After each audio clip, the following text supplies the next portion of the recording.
Bueno, gracias a Dios.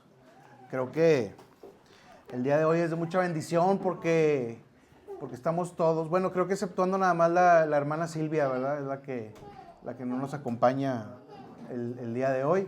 Pero pues prácticamente estamos todos, ¿verdad? Todos los de casa, ¿verdad? Y todavía nos sobran por ahí, creo que, si no conté mal, unos 6 lugares. O sea, tenemos para 6 personas más, ¿verdad? Que lleguen aquí a la iglesia, ¿verdad? Y bueno, pues ya después de esta hermosa alabanza que nos transporta en el Espíritu de Dios a adorarle, a bendecirle y alabarle, pues ha llegado el tiempo de la explicación de la palabra de Dios, de la exposición de la palabra de Dios. Y debemos entender que el Señor nos habla por muchas formas, ¿verdad? Nos habla por medio de la alabanza, nos habla por medio de nuestras circunstancias, nos habla por medio de otros hermanos, nos habla por medio de la iglesia, por medio del pastor, ¿verdad? Por medio a veces de sueños, pero nos habla principalmente a través de la Sagrada Escritura. Y bueno, muy bien, les voy a pedir si podemos abrir nuestras Biblias en el libro de Proverbios, capítulo 3, versículo 7. Proverbios 3, versículo 7. Y lo vamos a leer todos juntos a una sola voz, poniendo atención en lo que esta palabra implica, y después pues haremos más comentarios. Dice así la palabra de Dios, Proverbios 3, 7. No seas sabio en tu propia opinión, teme a Jehová y apártate del mal. Amén. Vamos a orar para poner en manos de Dios este tiempo. Señor, te damos gracias por esta exposición, Señor, de la palabra, Señor. Padre, que tu Santo Espíritu sea quien nos guíe, quien nos enseñe, que nos haga recordar todo lo que tú nos comentas y todo el llamado, Señor, que nos haces día tras día, Señor. Padre, que no sea yo, Señor, sino que sea tu propio ministerio, Señor, el que convenza, Señor, a todos los hermanos de la edificación necesaria a través de la palabra, Señor. Gracias, Señor, te damos porque cada día, Señor, nos das ese alimento espiritual que requiere nuestra alma, Señor. Porque no solo de pan vivirá el hombre, Señor, dice tu palabra, sino de toda palabra que sale de la boca de Dios. Y hoy estamos dispuestos para eso, Señor, para ser alimentados de la palabra que sale de la boca de Dios, Señor. Gracias, Señor, te damos y permite, Señor, que sea de gran bendición y edificación este tiempo. Te lo rogamos en el nombre de Jesús. Amén. Fíjense que si leyeron ahí el pasaje, se menciona esta palabra opinión. No seas sabio en tu propia opinión. Y la palabra opinión da mucho de qué platicar o de qué decir. Hoy en día la opinión se percibe como el derecho inalienable de toda persona de hablar, ¿verdad? Es el derecho, entre comillas, ¿verdad?, de decir lo que sea, cuando sea, cómo sea, en dónde sea y a quién sea, ¿verdad? Prácticamente así se percibe y se cubre todo lo que se dice, se cubre bajo el manto de es mi opinión, ¿verdad? Ya, pues como que nadie puede decir nada porque pues es mi opinión o nuestra opinión, etcétera. Pero bueno, en sentido estricto, la opinión es una afirmación que deja margen, deja lugar para el error. Es decir, yo opino, ¿verdad?, algo sobre algún asunto, y cuando digo opino, estoy diciendo implícitamente que mi opinión puede tener un margen de error, de tal manera que puedo estar equivocado. Sin embargo, muchísima gente hoy en día no tiene la capacidad de distinguir entre opinión y afirmación dogmática. ¿Sí? Una afirmación dogmática es algo que es, y aunque hagas maromas y piruetas, ¿verdad?, no va a dejar de ser. ¿Sí? Por ejemplo, decir, un ejemplo muy simplón, ¿verdad? 2 más 2 son 4, es una afirmación pues prácticamente innegable. Sería incorrecto decir, yo opino, ¿verdad?, que 2 más 2 son 4, ¿verdad? Pues no, ¿verdad? O sea, prácticamente es algo ya demostrado e inamovible. Pero esto lo podemos trasladar a las cuestiones de la fe. Mucha gente sostiene creencias erradas en materia de fe, en materia de creencia espiritual y otros muchos asuntos, y la gente lo toma como definiciones dogmáticas incuestionables, cuando en realidad son meras opiniones. La Biblia da espacio para que en algunos temas se ejerza la opinión. Por ejemplo, ¿de qué forma se debe aplicar el bautismo? Eso en la Biblia hay lugar para la opinión, ¿verdad? Unos opinan una cosa, otros opinan otra. O por ejemplo, si los dones son vigentes hoy en día, en esta época en la iglesia, los dones espirituales, pues unos opinan que sí y otros opinan que no, ¿verdad? Da margen para la opinión algunas cosas que hay en la Biblia.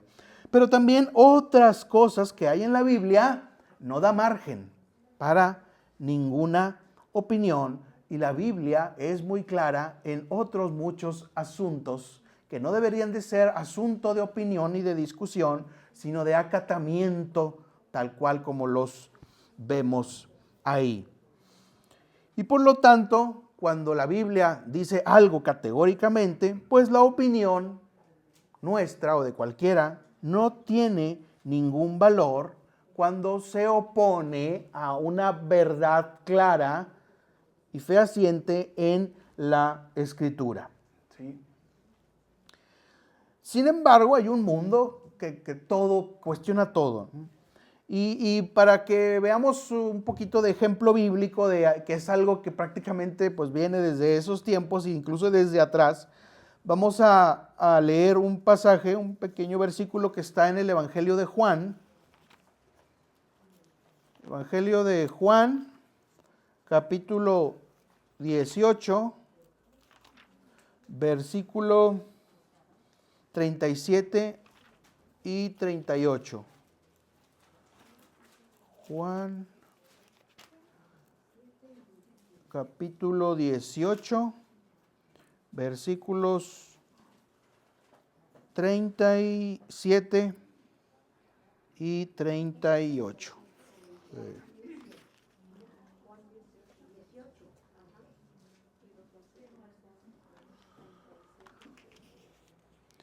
Miren, es cuando Jesús se encuentra delante de Poncio Pilato, ¿verdad? Recordemos este personaje que los judíos pedían que él lo condenara a la cruz. Y vean lo que dice. Le dijo entonces Pilato a Jesús: luego, ¿eres tú rey? Respondió Jesús: tú dices que yo soy rey. Yo para esto he nacido y para esto he venido al mundo, para dar testimonio a la verdad. Todo aquel que es de la verdad oye mi voz. Le dijo Pilato: ¿qué es la verdad? Y cuando hubo dicho esto, salió otra vez a los judíos y les dijo: yo no hallo en él ningún delito. Fíjense, aquí la parte importante es esta pregunta irónica que hace Poncio Pilato, ¿verdad? ¿Qué es la verdad? Y Poncio Pilato hace esta pregunta con una especie de connotación, como diciendo: ¿acaso hay algo que sea verdad? ¿Acaso hay algo que pueda pretender ser la verdad? Y Pilato no estaba más que reaccionando como cualquier hombre práctico, pragmático y escéptico de la clase alta romana, ¿verdad? Del siglo I, que se negaba a aceptar cualquier cosa que pretendiera ser la verdad o que se presentara como la verdad. ¿Sí? Y hoy en día no es muy distinto. Esta frasecita, no sé si la han oído, ¿verdad? Lo que para mí es verdad, para ti no lo es. Lo que para mí no es verdad, para ti lo es. Y eso es una especie de dogma del relativismo. ¿Sí? O sea, cuando se habla de dogma del relativismo, pues es algo que son conceptos contradictorios. Prácticamente estaríamos diciendo que no hay cosa más segura más que todo es relativo. Esa es la idea de hoy en día. Y hasta yo me acuerdo en la facultad, era de moda, había un compañero, ¿verdad?, que se la vivía como merolico, ¿verdad?, diciendo, no, es que qué es lo bueno y qué es lo malo, es que no se puede saber qué es lo bueno y qué es lo malo, entonces pues por eso tú no me puedes decir, porque pues qué es lo bueno y qué es lo malo, y así se la vivía, ¿verdad? Y ese era su gran argumento, ¿sí? Entonces así vive una gran cantidad de gente, ¿verdad? No, pues quién sabe, ¿verdad? No, pues sepa Dios, ¿verdad? Así como dicen así algunas personas. Entonces el sistema donde vivimos hoy en día nos otorga la libertad de opinar en muchas cosas, pero debemos entender que una opinión contraria a la palabra de Dios no tiene ningún valor delante de Dios y no debería tener ningún valor delante de un hijo de Dios. ¿Sí? Dice la escritura que leímos al comenzar el mensaje, teme a Jehová y apártate del mal. Cuando una persona otorga más valor a una opinión infundada, a una opinión de la gente, a una opinión de los hombres que a la voluntad de Dios, entonces no tiene temor de Dios. La escritura nos manda, ten temor de Dios y apártate del mal. Entonces lo que Dios dice, debo tomarlo en cuenta con la reverencia que implica algo que el Señor ha mandado o ha dicho.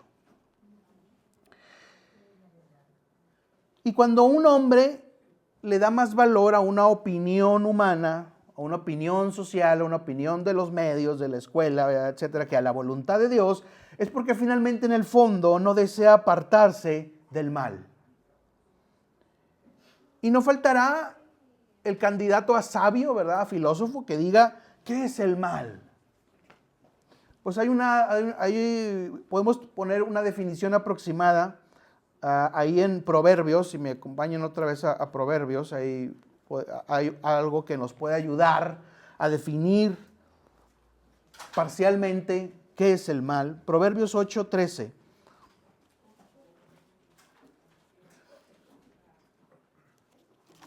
Proverbios 8:13. Dice, el temor a Jehová es aborrecer el mal, la soberbia y la arrogancia, el mal camino y la boca perversa, aborrezco. Ahí lo tenemos, digamos, hipersimplificado, ¿verdad? Soberbia, arrogancia, mal camino y boca perversa. Ahí tenemos un pequeño retrato del mal, ¿verdad? Ese es finalmente el mal. Y no necesitamos ser parte del crimen organizado ni de una pandilla maléfica para estar dentro del mal.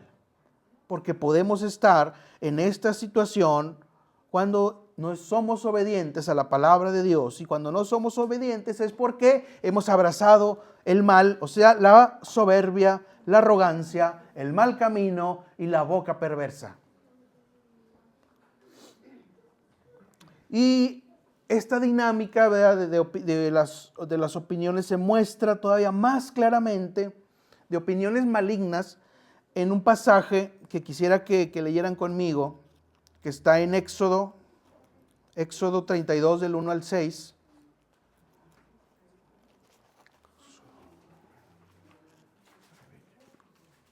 Éxodo 32 del 1 al 6. Nos trasladamos al tiempo en el que el pueblo de Israel salió de Egipto, ¿verdad?, liderados por Moisés, ¿verdad? Ese es el contexto. ¿Y ya lo tienen ubicado por ahí? ¿Sí? Amén, muy bien. Dice así la palabra de Dios. Dice, viendo el pueblo que Moisés tardaba en descender del monte, se acercaron entonces a Aarón y le dijeron, levántate, haznos dioses que vayan delante de nosotros, porque a este Moisés, el varón que nos sacó de la tierra de Egipto, no sabemos qué le haya acontecido. Y Aarón les dijo, apartad los zarcillos de oro que están en las orejas de vuestras hijas y traédmelos, de vuestras mujeres y de vuestros hijos y de vuestras hijas y traédmelos. Entonces todo el pueblo apartó los zarcillos de oro que tenían en sus orejas y los trajeron a Aarón. Y él los tomó de las manos de ellos y le dio forma con buril e hizo de ello un becerro de fundición. Entonces dijeron, Israel, estos son tus dioses que te sacaron de la tierra de Egipto. Y viendo esto, Aarón edificó un altar delante del becerro y pregonó a Aarón y dijo, mañana será fiesta para Jehová. Y al día siguiente madrugaron y ofrecieron holocaustos y presentaron ofrendas de paz, y se sentó el pueblo a comer y a beber y se levantó a regocijarse. Todo esto fue producto de una opinión de alguien que creyó que su opinión era una verdad absoluta dogmática. Porque dice, viendo el pueblo que Moisés se tarda, pues entonces se lucubró en su cabeza, pues este Moisés, pues yo creo que ya no va a venir, ¿verdad? Este Moisés, pues quién sabe qué pasó con él. Opinamos, como ven, si hacemos, ¿verdad?, nuestro propio culto. ¿Sí? Al cabo que pues Dios, pues puede ser adorado de diferentes maneras y diferentes manifestaciones, y así entonces pues ya no estamos en la necesidad de esperar a Moisés con esta encrucijada, con esta inseguridad, con esta incertidumbre. Entonces, ¿cómo ven? Así la opinión y la presión grupal, ¿verdad? Y uno va diciendo, sí, cierto, sí, cierto, sí, y se va haciendo y este tipo de ideas nocivas más rápido que las bacterias, ¿verdad?, se difunden. Y le dicen a Aarón, ¿verdad?, le plantean, opinamos esto.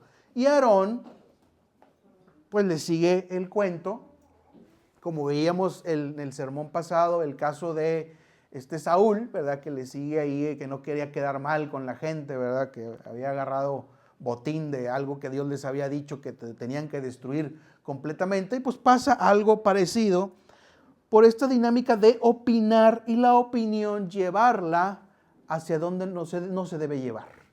Llevarla a un nivel que no tiene. Llevarla a un espacio donde crea corrupción. Por ejemplo, podemos decir, hermano, ¿qué opina usted sobre el pecado? ¿Cuál es la opinión que usted tiene sobre el pecado? Que es una palabra que hoy en día es políticamente incorrecta, ¿verdad? No, olvídate, no es violencia, ¿verdad? O sea, decir, ¿verdad?, que has pecado, ¿verdad?, o algo por el estilo. Entonces, bajo la opinión humana, el pecado pues ni siquiera existe. Y si existe, es una versión extremadamente diluida en el cual se le renombra error, percepción o área de oportunidad, ¿verdad? O sea, algo, ¿verdad?, lo que a ustedes se les pueda ocurrir que hayan escuchado. Y otra vez volvemos a la opinión en cosas que son claras. Yo opino que el pecado pues no es tan pecado. El pecado pues no es tan malo. El pecado lo podemos manejar de formas diferentes que sean muy constructivas, ¿verdad? Y ahí empieza el ser humano a elucubrar sus sistemas de pensamiento. Vayamos a Proverbios 16. Proverbios 16, versículo 2.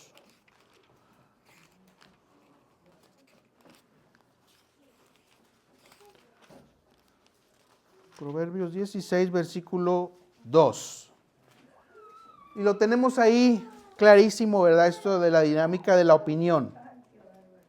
Dice, todos los caminos del hombre son limpios en su propia opinión, pero Jehová pesa los espíritus. Todos los caminos, todas las cosas, todos los pensamientos son limpios en la propia opinión del ser humano. Entonces, toda opinión blanquea nuestra condición pecaminosa. La opinión sirve para blanquear también la tremenda decadencia de la situación humana hoy en día, la tremenda decadencia de nuestra sociedad. Y se cubre con ese manto, de tal manera que entonces al adulterio le llaman aventura o vivir la vida. Al crimen de bebés le llaman derecho. A la unión libre le llaman modernidad.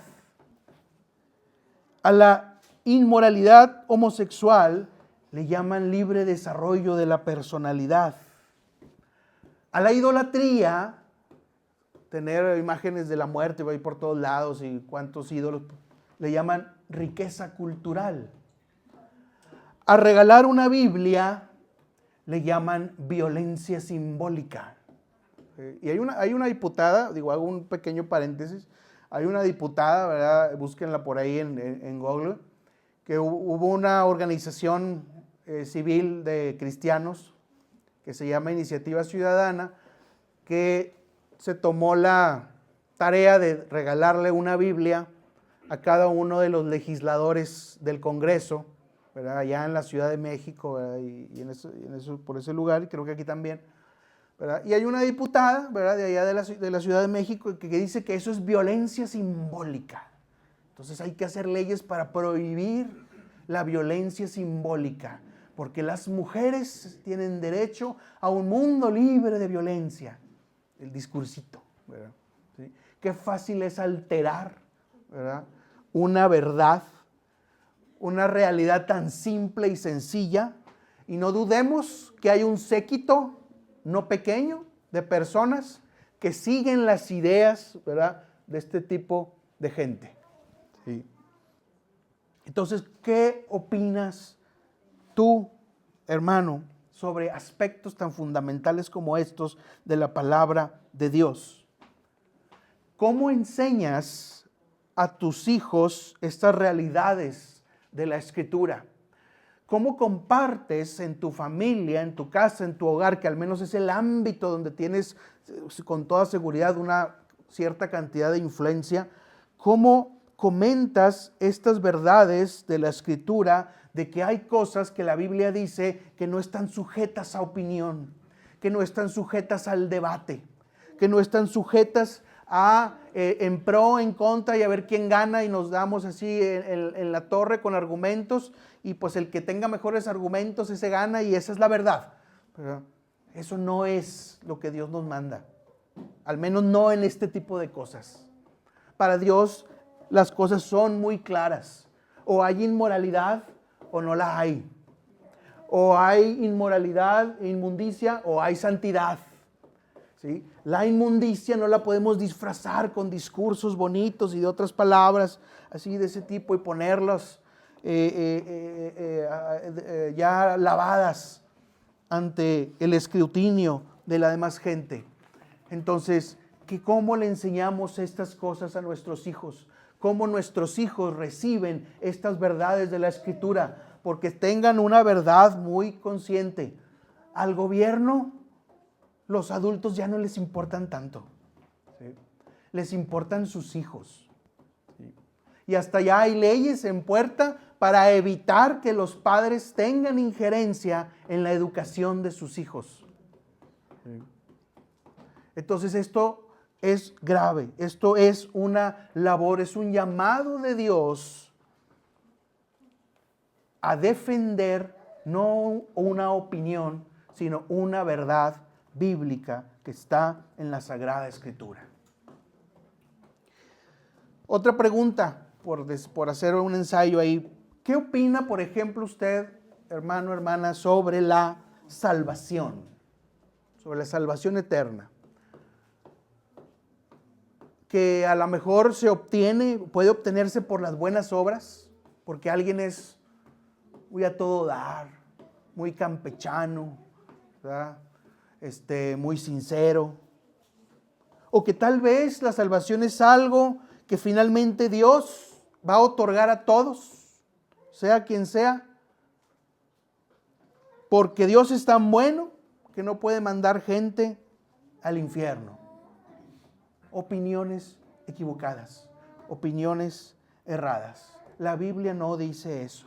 Sin embargo, nuestra cultura, por ejemplo en México, no sé tanto que tanto pasa en otros países, pero en México, todo aquel que muere pasa prácticamente de demonio a ángel, ¿verdad? Tiene una canonización automática y se vuelve una cultura del mártir. Y aquel que murió pudo haber sido violador, pendenciero, mal hablado, ratero, pero al final de la historia tiene derecho a que se le diga: descanse en paz y Dios lo tenga en su santa gloria. ¿Verdad? Con eso se soluciona todo. ¿Verdad? Y con eso tranquilizamos nuestras mentes, que todo aquel que muere, haya llevado una vida como la haya llevado, está descansando en paz en la gloria de Dios. Pero esto no es verdad. Acompáñenme a un pasaje que está en Apocalipsis 21:8.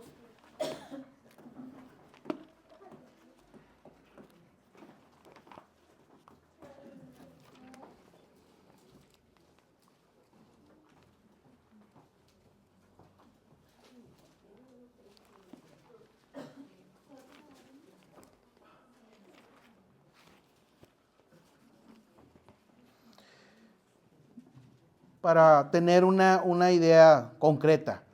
Dice: pero los cobardes e incrédulos, los que no creen. Los ateos nada más, no nada más los ateos. También hay gente que dice creer en Dios, pero rechaza el evangelio. Ese es un incrédulo también. ¿Sí? Los abominables, los homicidas, los fornicarios, los hechiceros, los idólatras y todos los mentirosos tendrán su parte en el lago que arde con fuego y azufre, que es la muerte segunda. Esta es una palabra que alguien consideraría violencia simbólica, el simple hecho de decirlo. Y hay iglesias que evitan tocar estos pasajes porque es que es muy duro, es que la gente no se vaya a ir, la gente no se vaya a ofender. Pero esto es algo que no está sujeto a opinión.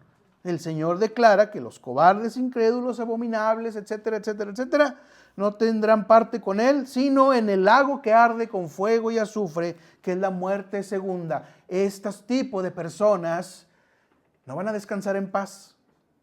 Este tipo de personas no van a estar con Dios en su santa gloria. Se podrá decir como un eufemismo, ¿verdad? Cuando mueran, si es que nunca se arrepienten. Pero la realidad de las cosas es que esa opinión no vale delante de lo que dice la palabra de Dios. Y podrá parecer muy duro tal vez, pero finalmente esa es la realidad. Hay un infierno al cual se van aquellos que desobedecen a Dios. Aquellos que pretenden hacer de la voluntad de Dios y sus mandamientos un asunto de opinión. No es un asunto de opinión, es un asunto de acatamiento, de orden, de mandato, de certeza. Y hay cosas de la Biblia, como les decía al principio, que se dicen ahí y que están fuera de toda opinión. Hay cosas que sí puede darse una opinión, como les decía, pero otras cosas no.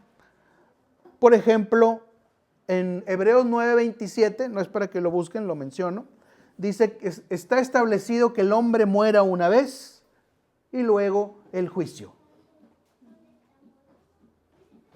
Este pasaje ya te descarta la reencarnación. Está estipulado que los hombres mueran una sola vez y luego el juicio. Esa es la ley de Dios, ese es el mandato de Dios. No, es que mi amigo, ¿verdad? Que dijo que tuvo un trance, ¿verdad? Y que le entró una personalidad de alguien que era su antepasado de allá en el siglo XVII, ¿verdad? Y se comunica con él. Se comunicará con demonios. Porque está establecido que el hombre viva y muera una sola vez y después el juicio. Es una certeza, no está discutido para opinión. También otra certeza, Cristo murió para salvarnos. Y todo aquel que recibe al Señor Jesucristo y pone su fe en Él, se arrepiente de sus pecados y está dispuesto a seguirlo, entonces esa persona tiene la promesa de la vida eterna. Esa persona sí, al final se va a poder decir de ella, descanse en paz, Dios lo tenga en su santa gloria. Una persona así sí tiene ese privilegio, y eso no es un asunto de discusión, es una certeza, porque es la puerta que el Señor ha abierto con su sacrificio en la cruz. Todo aquel que a mí venga, no lo echo fuera. Otra certeza, estamos seguros de que Cristo un día va a volver. Y no va a volver como la primera vez que estuvo entre los hombres ahí platicando y predicando el evangelio de amor. En esta ocasión vendrá, todo ojo le verá, dice la Escritura, y los santos serán puestos de un lado y los injustos serán puestos por otro lado, y unos estarán con Cristo para siempre y unos irán a la condenación eterna y experimentarán lo que dice ahí en Apocalipsis, si notaron, la segunda muerte. Entonces, estas cosas son verdad. Creámoslo o no, es una verdad y no está sujeto al relativismo de las opiniones. Volviendo, antes de seguir adelante en este punto de que Cristo volverá, vayamos a segunda de Tesalonicenses, si me hacen el favor.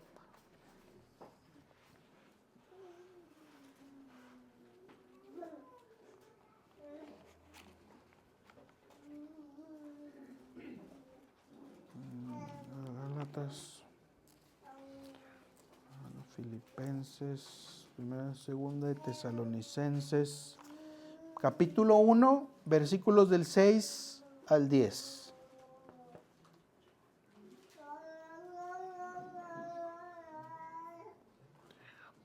Fíjense, porque es justo delante de Dios pagar con tribulación a los que os atribulan, y a vosotros que sois atribulados, daros reposo con nosotros, cuando se manifieste el Señor Jesús desde el cielo, con los ángeles de su poder, en llama de fuego, para dar retribución a los que no conocieron a Dios, ni obedecieron al Evangelio de nuestro Señor Jesucristo, los cuales sufrirán pena de eterna perdición, excluidos de la presencia del Señor y de la gloria de su poder, cuando venga en aquel día para ser glorificado en sus santos y ser admirado en todos los que creyeron, por cuanto nuestro testimonio ha sido creído entre vosotros.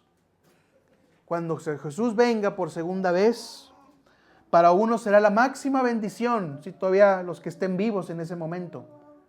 Para otros no será una bendición. Para otros será experimentar, como dice el Señor Jesús, el llanto y el crujir de dientes, el castigo eterno, la exclusión de la gracia de Dios por toda la eternidad. Entonces, hermanos, hay asuntos que nos marca la palabra, volviendo al punto, que no están sujetas a opiniones.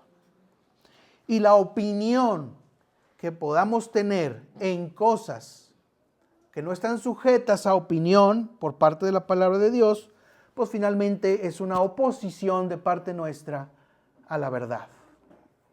Estamos abrazando más la soberbia, el orgullo, ¿verdad? Lo que leíamos por ahí hace unos momentos, que la voluntad de Dios. Nuestras opiniones sobre el pecado deben de ser bíblicas. Nuestras opiniones sobre el infierno deben de ser bíblicas. Nuestras opiniones sobre la vida eterna deben de ser bíblicas.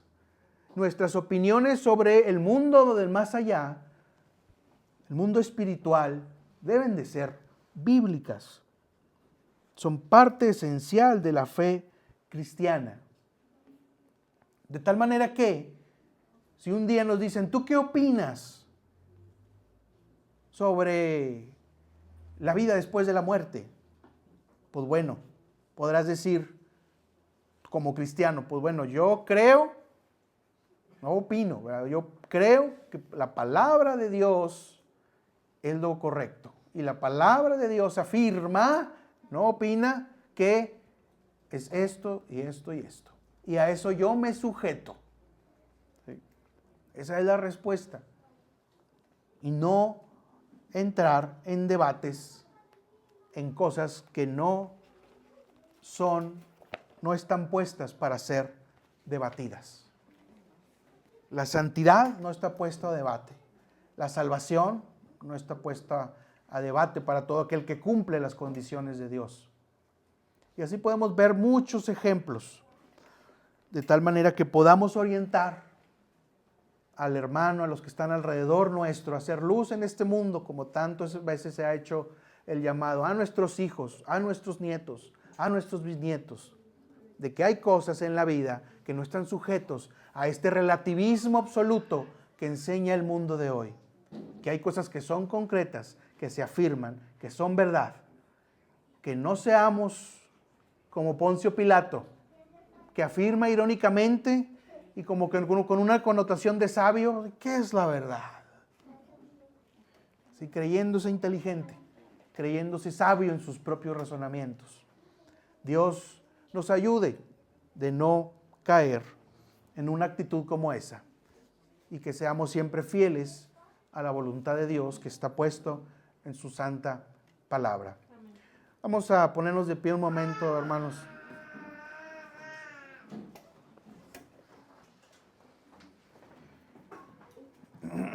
Vamos a reflexionar y orar un momento con el Señor.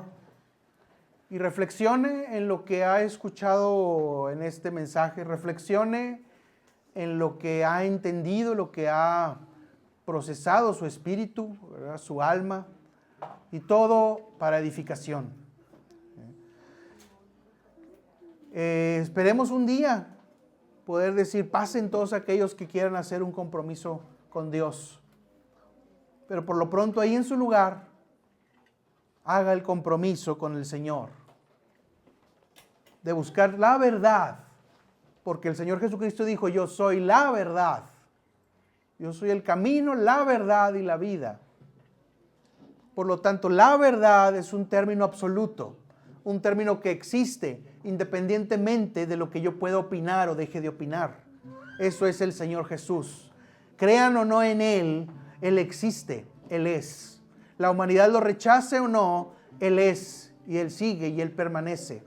En eso se define la verdad.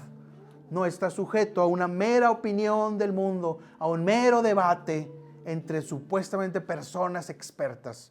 Eso no es el Evangelio, eso no es el Señor. Nosotros no estamos para debatir al Señor, estamos para recibir la verdad y llevar la verdad a otras personas. Entonces, hermano, hermana, ore al Señor.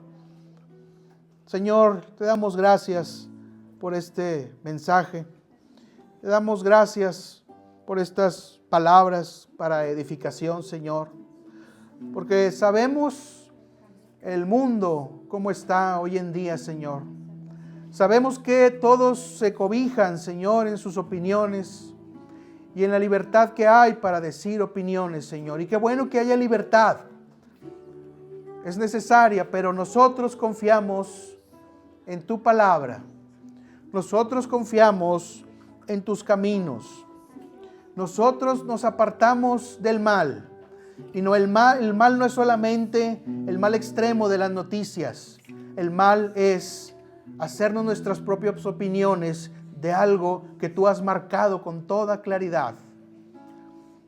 Que nos apartemos del mal, que temamos a ti en santa reverencia, que temamos al pecado, que nos alejemos del pecado y que nos acerquemos a la santidad. Padre Santo, Señor, toma control de nuestras mentes, toma control de nuestros pensamientos, toma control de nuestras emociones. Y Padre Santo, bendice a nuestros hijos, bendice a nuestros hijos adolescentes, bendice a nuestros hijos pequeños, Señor. Padre, Señor, danos la capacidad de nuestros hogares ser un faro. En nuestros hogares, Señor, que haya luz que resplandece sobre las tinieblas y podamos orientar a nuestros hijos e hijas, nietos, bisnietos, sobre la realidad espiritual que ronda su vida. Porque el diablo está como león rugiente, buscando a quien devorar. Y en esta época tiene a los jóvenes, a los niños, a los pequeños como presa favorita. Señor, queremos hacer un compromiso contigo. Señor, permite que nos comprometamos, que tengamos, Señor, la gracia y la fuerza en el Santo Espíritu, Señor, de ser luz en nuestra casa, de no quedarnos callados, de no tolerar el pecado, de no tolerar el camino al infierno, de no tolerar la maldad en nuestros hogares, en nuestras áreas de influencia, en nuestras áreas donde tengamos la oportunidad de decir no, en las áreas donde tengamos oportunidad de poner un alto a la maldad, en las áreas donde tengamos oportunidad de detener y poner un límite a una mala influencia, a una mala opinión, Señor. Padre Santo, guárdanos como familias, guárdanos en medio de esta sociedad, Señor. Guárdanos en medio, Señor, de estas políticas, Señor, de este gobierno actual, Señor, que quiere destruir la familia. Y los jóvenes y los niños son las presas favoritas. Padre Santo, guárdanos en el hueco de tu mano. Que tus santos ángeles, Señor, hagan un cerco de protección alrededor de nuestras familias y dándonos la fuerza y la valentía para hablar del Evangelio, para tener buen testimonio, Señor, porque nos has dado un llamado, Señor, de predicar, de compartir, Señor, las buenas nuevas del Evangelio, hasta que tú regreses, Señor, en gloria y en poder, donde todo ojo te verá, donde será una gran bendición para aquellos que estén vivos en ese momento, y será un llanto y crujir de dientes para aquellos que estén vivos, pero que hayan sido incrédulos a tu mensaje. Gracias, Padre, Señor, por esta palabra. Gracias, Señor, por esta enseñanza. Danos fuerza, danos alegría, danos de tu Santo Espíritu, Señor, danos del fruto del Espíritu. Porque, Padre, queremos ser revestidos, Señor, de tu presencia. Queremos ser revestidos, Señor, de tu santidad, hasta alcanzar la estatura del varón perfecto en Cristo Jesús. Gracias, Señor, te damos. Gracias, Padre bendito. Todo te lo rogamos en el nombre precioso de Jesús, que es el camino, la verdad y la vida. Y nadie viene al Padre sino por Él. Amén.